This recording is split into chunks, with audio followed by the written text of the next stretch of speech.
بسم اللہ الرحمن الرحیم۔ محترم سامعین حضرات، آج ہم اس ویڈیو میں توبہ کے بارے میں بتلائیں گے کہ بندوں کی توبہ سے خدا کو کتنی خوشی ہوتی ہے، بندوں کی توبہ کرنے سے اللہ کتنا خوش ہوتا ہے۔ بخاری و مسلم اور ترمذی شریف میں حضرت عبداللہ بن مسعود رضی اللہ تعالی عنہ سے ایک روایت منقول ہے۔ حضرت عبداللہ بن مسعود رضی اللہ تعالی عنہ فرماتے ہیں کہ مومن گناہوں کو اتنا خطرناک سمجھتا ہے گویا کہ وہ کسی گرنے والے پہاڑ کے نیچے کھڑا ہے جس کے نیچے اسے دبنے کا خطرہ ہو رہا ہے۔ ظاہر بات ہے ایسے گرنے والے پہاڑ کے نیچے سے ہر شخص دور بھاگے گا، تو مومن بھی گناہوں سے اسی طرح دور بھاگتا ہے۔ اور فرمایا کہ کافر یا فاسق گناہوں کو اتنا ہلکا اور معمولی سمجھتا ہے کہ جیسا اس کی ناک پر کوئی مکھی بیٹھ گئی ہے اور اس نے اس مکھی کو معمولی اشارہ کر دیا جس سے وہ اڑ گئی۔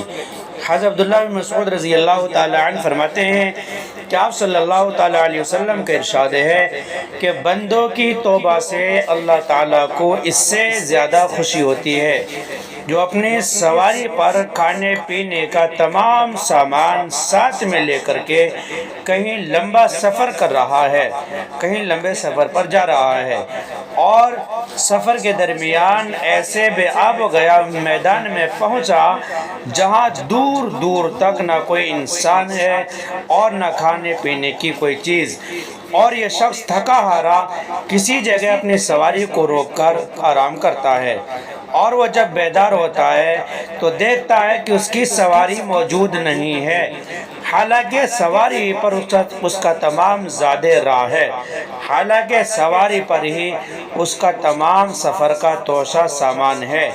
پھر یہ شخص اس کی تلاش میں سرگرداں پھرتا رہے، حیران پریشان پھرتا رہے، نہ اسے کھانے کی کوئی چیز مل رہی ہے نہ پینے کی۔ آخر اس کو یقین ہو جاتا ہے کہ مرنے کے علاوہ کوئی صورت نہیں، لہٰذا جب مرنا ہی ہے تو وہاں جا کر کیوں نہ مرے جہاں سواری کھو گئی ہے۔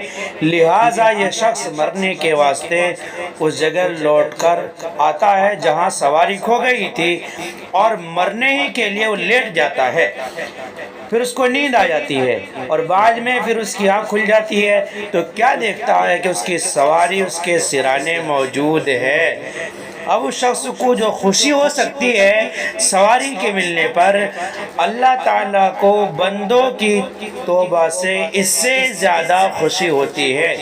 اس لیے میرے بھائیو، بزرگوں، دوستو، ہم سب کو ہمیشہ اپنے گناہوں سے توبہ کرتے رہنا چاہیے، اللہ سے اپنے گناہوں سے معافی مانگنی چاہیے۔ محترم سامعین حضرات، ہماری ویڈیو پسند آئے، اچھی لگے، لائک، شیئر اور کمنٹ کریں۔ اگر آپ نئے اسلامک ویڈیو کے لیے ہمارے چینل کو سبسکرائب ضرور کر لیں اور بیل آئیکن کا بٹن ضرور دبائیں تاکہ ہماری ہر نئی ویڈیو کا نوٹیفیکیشن آپ تک پہنچ سکے۔ فقط والسلام، واللہ اعلم بالصواب۔